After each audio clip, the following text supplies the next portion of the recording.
Welcome to Better Than Ever Live. My name is Dr. David Geier, double board certified orthopedic surgeon, sports medicine specialist, and media medical expert. I help you feel and perform your best regardless of age, injuries, or medical conditions. Some sort of fly or something flying right in front of me right as I start the show.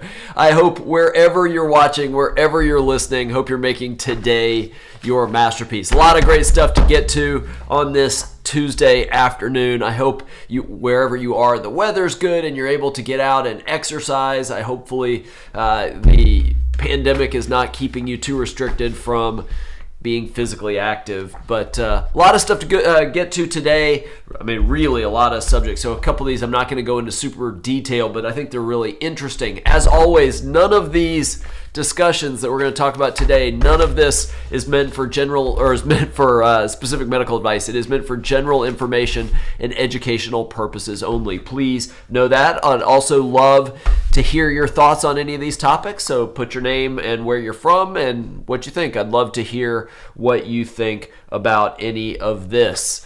All right, a lot of good stuff to get to. Ahmed says hi. Hi, Ahmed. Glad you are here with us.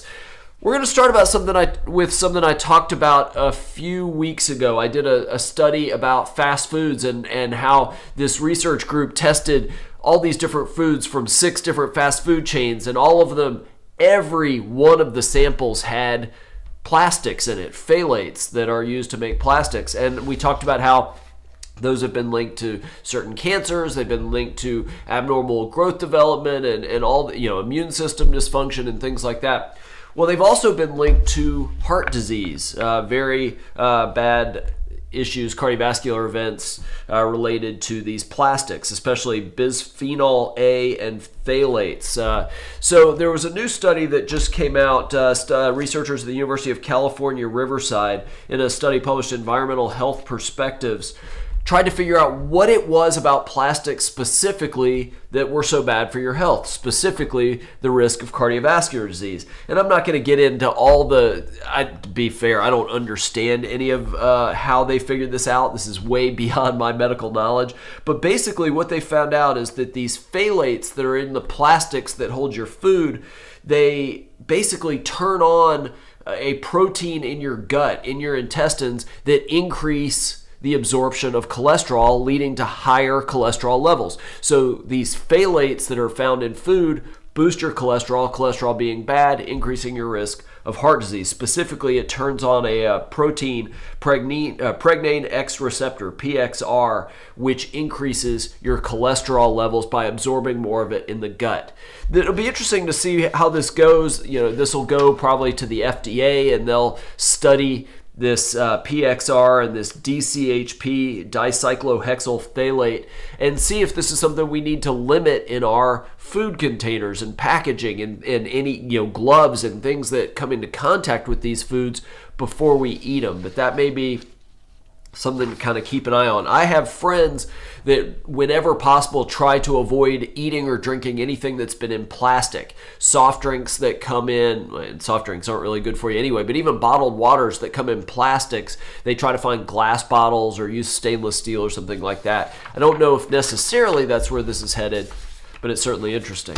All right, later tonight, I am doing a talk locally here in Charleston. It may actually be online as well. I can't remember what they decided about that. And one of the things I'm going to talk about, it's a talk about new treatments in orthopedics. And I'm going to talk a little bit about peptides. I've talked, in the Ask Dr. Geier Friday, I talked about peptides. Well, there's this fascinating study that I just read today looking at peptides and one potential new avenue that this could be beneficial for our health. So peptides are short chains of amino acids naturally found in our bodies. They can be made synthetically to cause all sorts of chemical reactions. They're used for aging and longevity, cardiovascular disease, weight loss, diabetes and insulin resistance, tanning in your skin, sexual function, hair, all sorts of different immune system and viral inhibition and things like that. Lots of different uses for peptides. Well, there may be one more. One of the problems we're having in medicine, and we've been having it over the last decade or so, is this issue with antibiotic-resistant bacteria.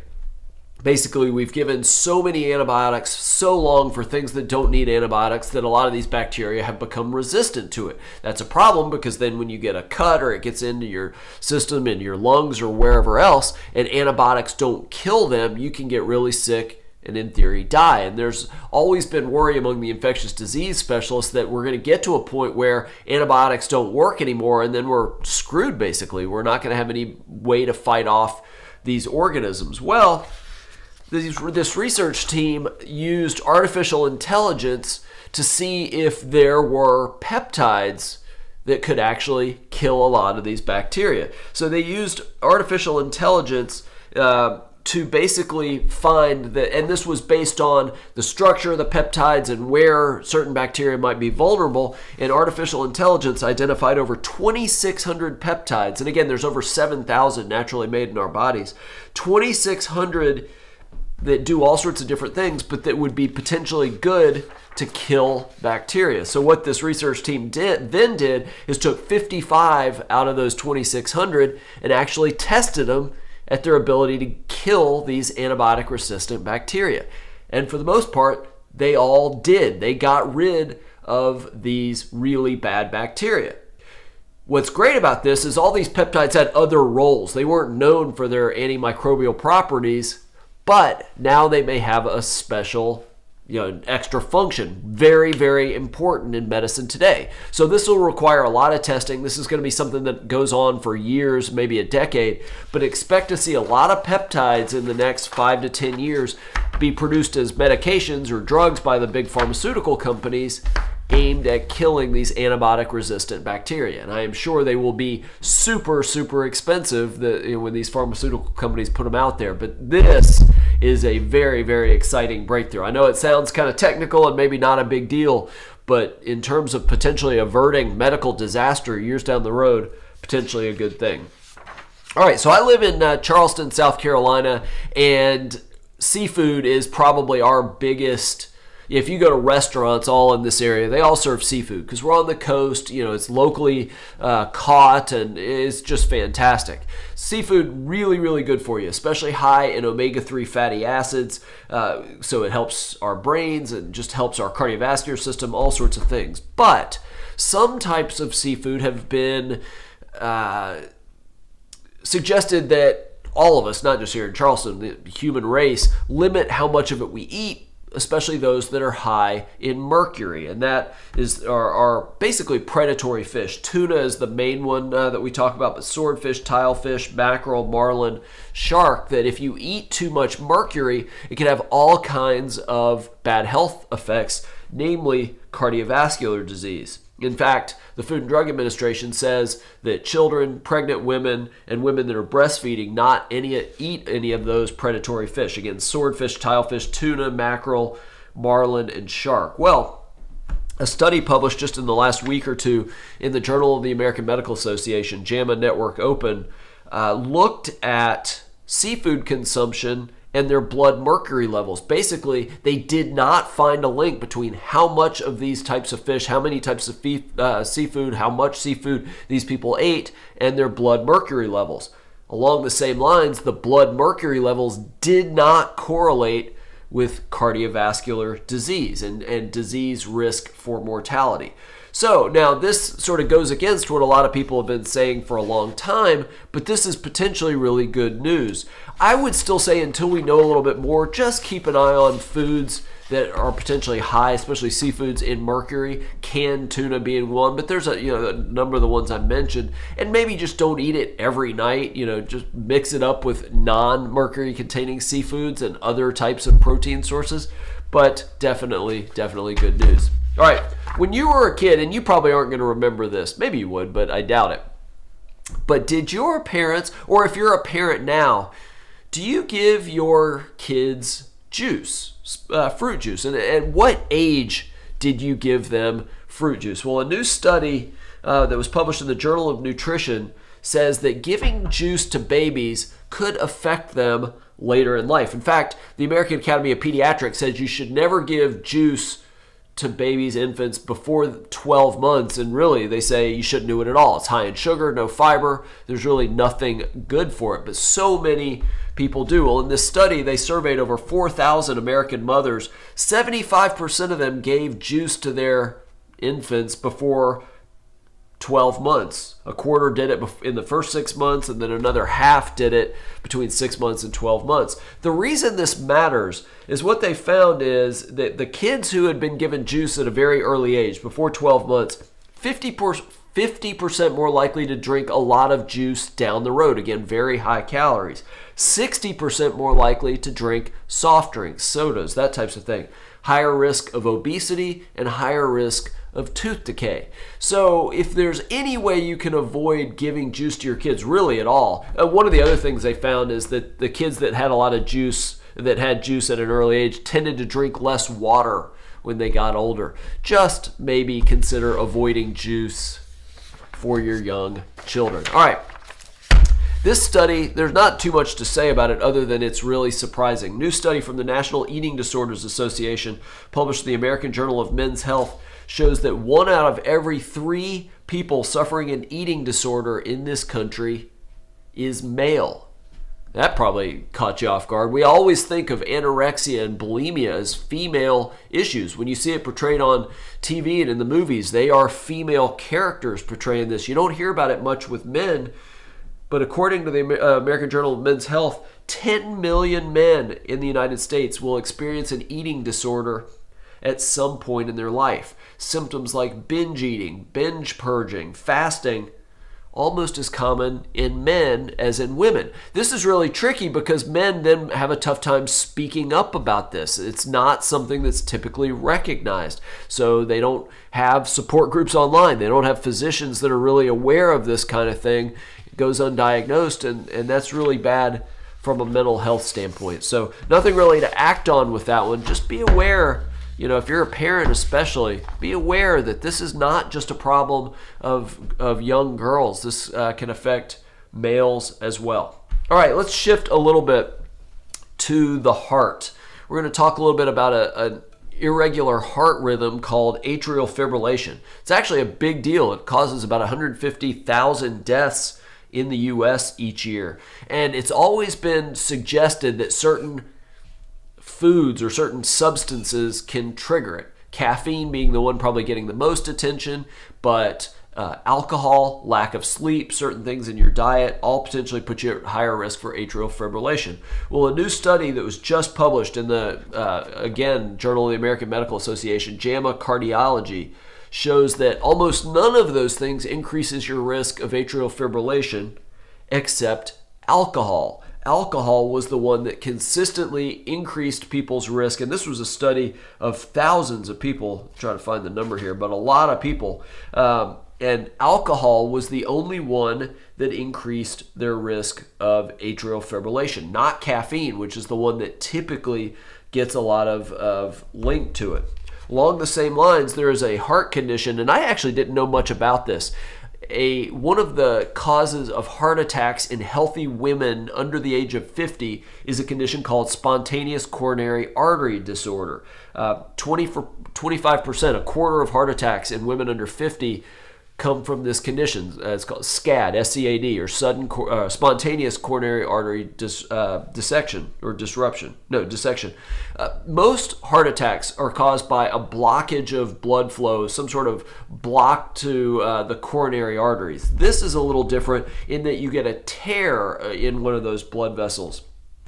And what's really interesting about it is, again, typically it's fit, healthy women. They're not typically obese, not typically smokers, not typically diabetics.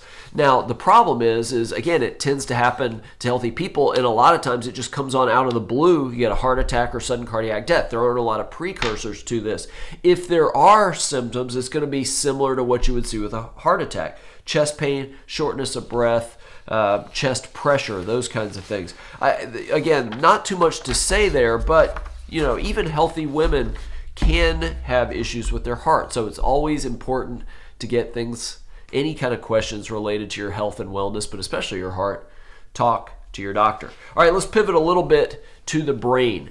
I don't know how you were when you were growing up, when you were in high school or when you went to college. But when I was in college and you're studying for finals, and this time of year is when all the colleges and high schools are having their final exams, and you're studying all the time. And I loved to exercise back then. I still do now. One of the things that I like to do as a study break is I would study for 3-4 hours, sometimes longer, and then I'd go for a run, come back, shower, come back and study. And I really felt like that run, right after that, I was able to learn a lot more. And there may be a reason for that. A new study published in the Journal of Alzheimer's Disease, not looking at college students, but they looked at blood flow to the brain after exercise and after a long period of exercise. Researchers at the University of Texas Southwestern, what they did is they looked at older people, they looked at blood flow to their brains, and they looked at the stiffness of the arteries in their necks and how much blood flow is going to the brain, and then they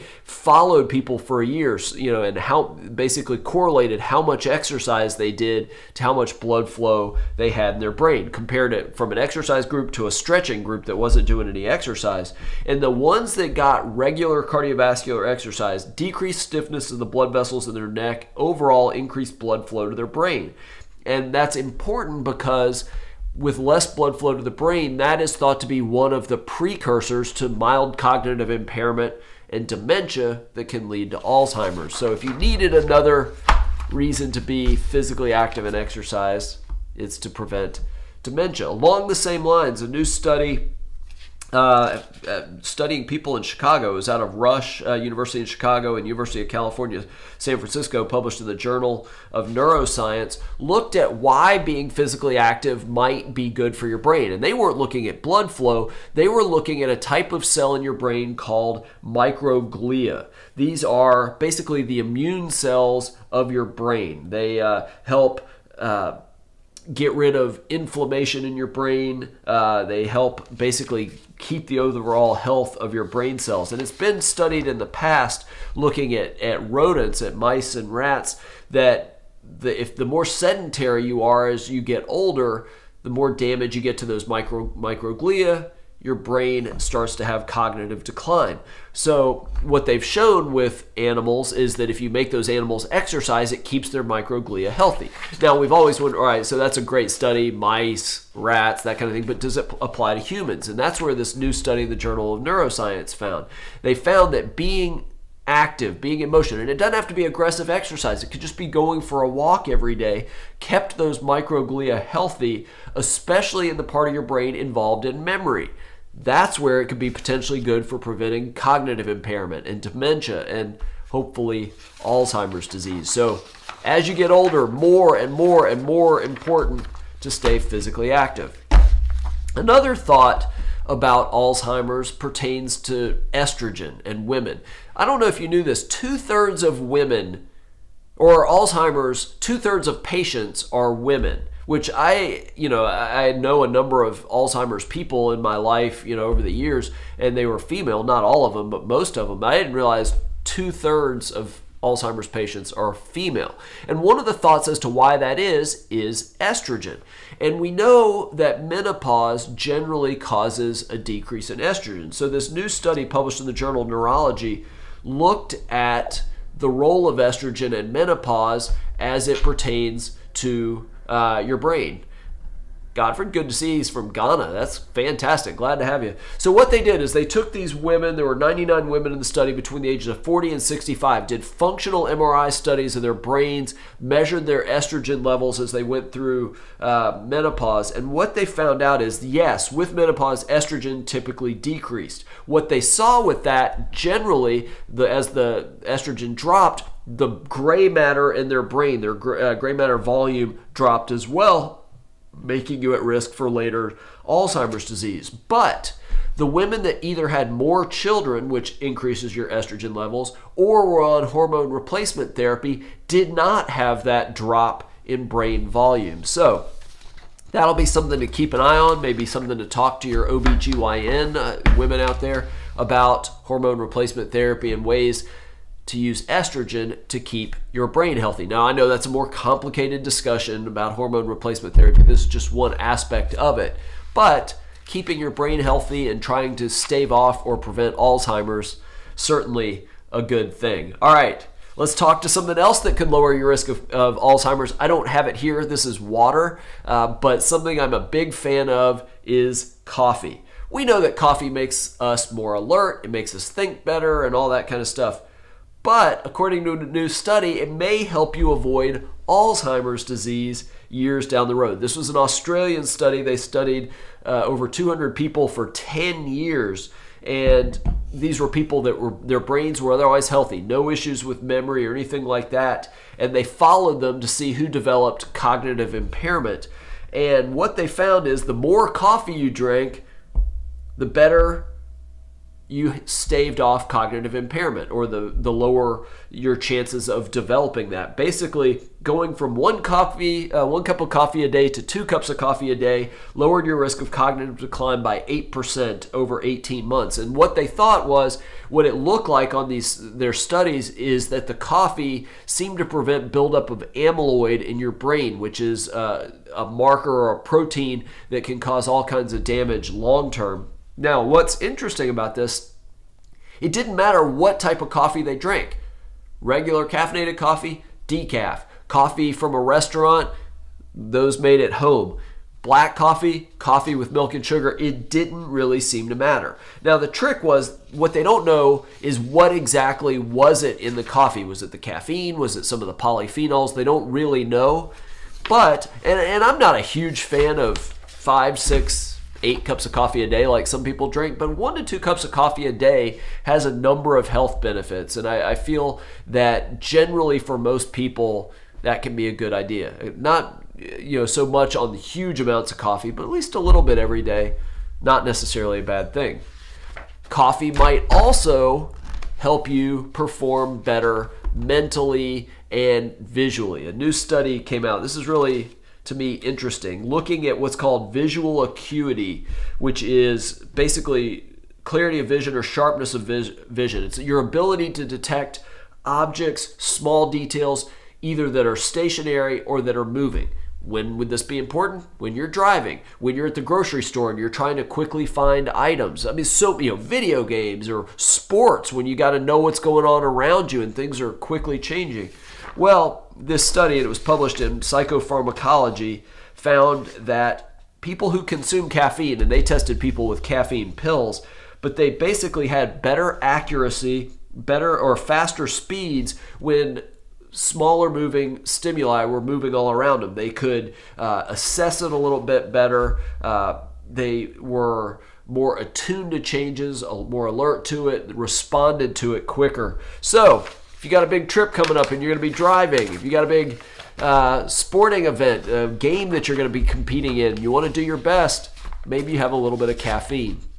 I will say, I was with the St. Louis Cardinals for a year, and so I was, in the training room, in the locker room, pretty much before every home game. And I always thought it was odd, especially in the summer when it's 100 degrees. They had this big coffee maker with Starbucks coffee, and these guys would drink coffee, and it's, like I said, it's 100 degrees out there, and I always thought that was crazy.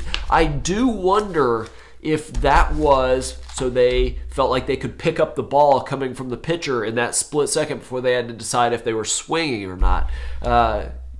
Really interesting in my mind. I never really put 2 and 2 together. I always thought it was more just a stimulant and kind of get them going, but that may have been, granted, a number of years ago since I was with them, but that may be what that was all about. All right, let's do a little bit about sleep. I've got a few sleep-related things, and we're going to close with something about happiness, which I know is touchy-feely, but it's pretty good. So I'm going to apologize on the front end. When I was getting all these studies together, and I was like, I'm going to talk about this because there was a study about the best sleep position for you, and so I think it's in the show title or certainly in the list of things we're talking about. So I read the study today, and I'm a little disappointed, quite honestly. It's not really a true research study as much as they basically asked a bunch of experts about different sleep positions. So I'll apologize about that on the front end, but it's still kind of interesting. So they looked at sleeping on your side, sleeping on your stomach, and sleeping on your back, and showed some pros and cons to each of those. For sleeping on your side, And I didn't realize this. 60% of the population sleeps on their side. I slept on my stomach my whole life until about 2 years ago, maybe a little bit longer. I interviewed Nick Littlehales, world's kind of leading sports sleep coach. He strongly recommends sleeping on your side. So I had to sort of teach myself to do that. And now that's what I do. But apparently 60% of the population beat me to that.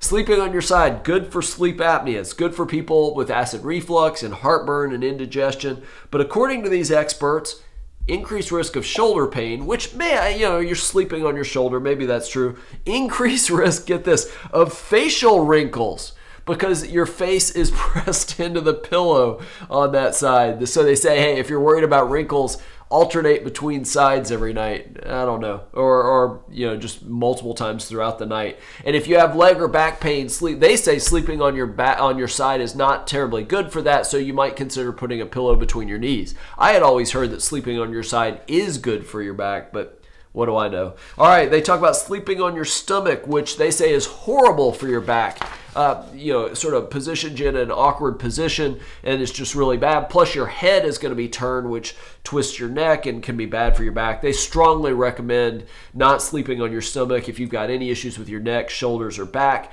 They do suggest that if you want to sleep face down, I can't imagine doing this, putting a towel under your face or under your forehead to sort of lift everything up. I can't imagine that that's all that good, but it is thought sleeping on your stomach is good for people who snore. And finally, these experts seem to like lying on your back, sleeping on your back the best. They say it's best for your back. The only people that they say, hey, you ought to watch out for that are people with sleep apnea, for what that's worth. So I don't know that, I like sleeping on my side. I feel like you should find the one that's best for you. But if you do have chronic neck or back pain, maybe you look into trying to wean off of that and switch to another one. All right. Along the same lines, obstructive sleep apnea is the most common breathing disorder while you sleep. 18 million American adults are affected by it. Basically, while you're sleeping, the muscles in your throat relax, blocks the airways, causes you to pause breathing. Sometimes people don't even know it. When it becomes a problem, they need things like CPAP machines and things like that. If you don't know you have obstructive sleep apnea, there may be something that can suggest that you do. This is crazy. So experts from the Sleep Cycle Center, I don't know what that is, but they say that your dreams can tell you potential dangers to your physical health, potential dangers in your life. Basically, the argument is your brain subconsciously processes what's going on in your life and any physical health symptoms you have, and then it creates dreams to basically represent those. So what type of dreams would represent sleep apnea? This is the craziest thing ever. Well, one, they say that if you have a lot of vivid nightmares, you're more likely to have sleep apnea, which I do actually think is interesting. And if you have a lot of vivid nightmares at night, you're more likely to have anxiety and depression in the day. But here's what's interesting. These are the nightmares that if you have these, it suggests you should go see a sleep doctor for sleep apnea. It's basically anything that makes you feel like you're having trouble breathing. So if you're dreaming about getting strangled, if you're dreaming about being choked, if you're dreaming about trying to breathe while you're underwater or trying to breathe in space, if you have dreams about clogged pipes in your house or dreams about being stuck in an elevator, supposedly that suggests you might have obstructive sleep apnea. I don't know. Maybe, maybe not. I don't even know what to say about that. Maybe there's some truth in that. If you have those, yes, definitely go get checked out. There is absolutely no harm. And sleep apnea is by no means a laughing situation. I just think that study's hilarious. I hope it's true. I just think that's funny.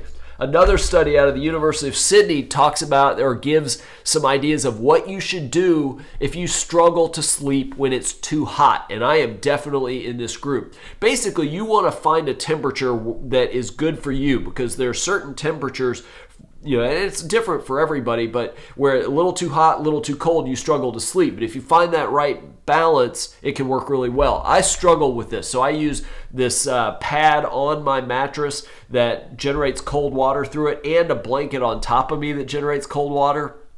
That's stopped working, so it's a little bit of a bummer. But so I'm real sensitive to heat. So here are some things that this study suggests you might do.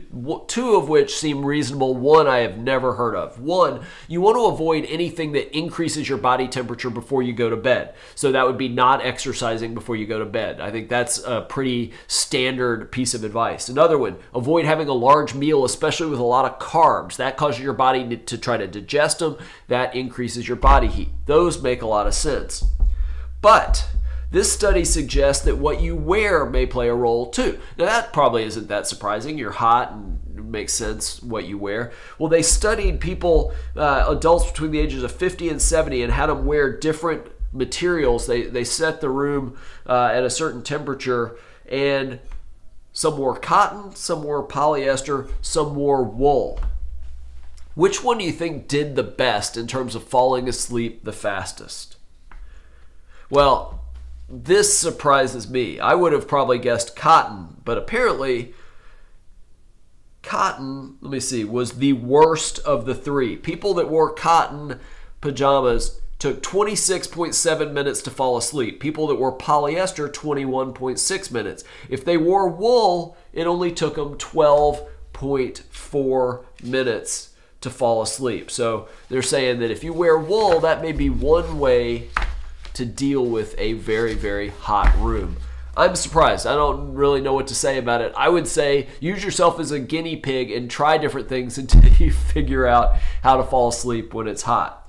And then the last thing about sleep is there is something that makes you feel older related to sleep. And this was a study in the Behavioral Sleep Medicine Journal.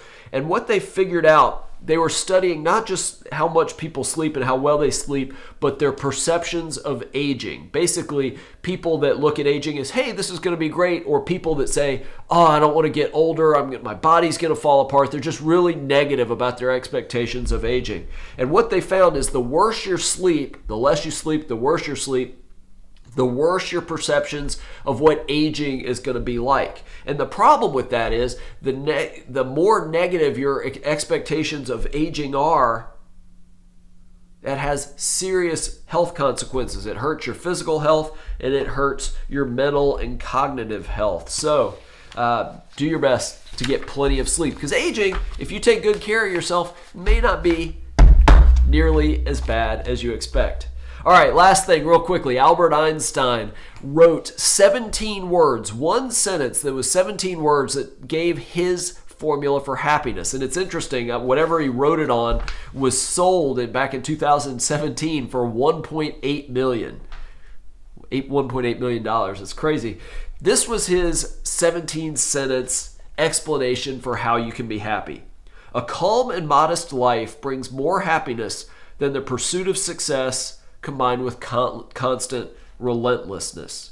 So basically what he's saying is you work really hard, reach a goal, that makes you happy for a little while, and then the happiness fades, you have to go after another goal. And it's this perpetual cycle of trying to pursue the next thing, the next thing, the next thing, and you're never happy. And this is a big deal because happy people tend to have fewer health problems. They're not depressed, lower risk of depression, and they live longer. So here is basically his formula written in 5 simple steps. So just keep this in mind.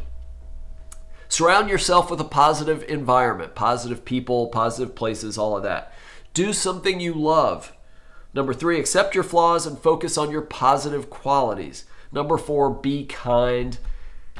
And number 5, learn to be content. Don't always go out and search the next big goal. All right, if you have any thoughts, I would love to hear about those, your thoughts about anything we talked about. Also, if you're listening to this on podcast and you want to come and comment someday, 12 p.m. Eastern time, Tuesdays, Thursdays, heading into 2022. Hopefully we'll get that up to daily at 12 Eastern time, but you can subscribe on YouTube, youtube.com/Dr. David Geier. Click the bell to be notified when I'm online.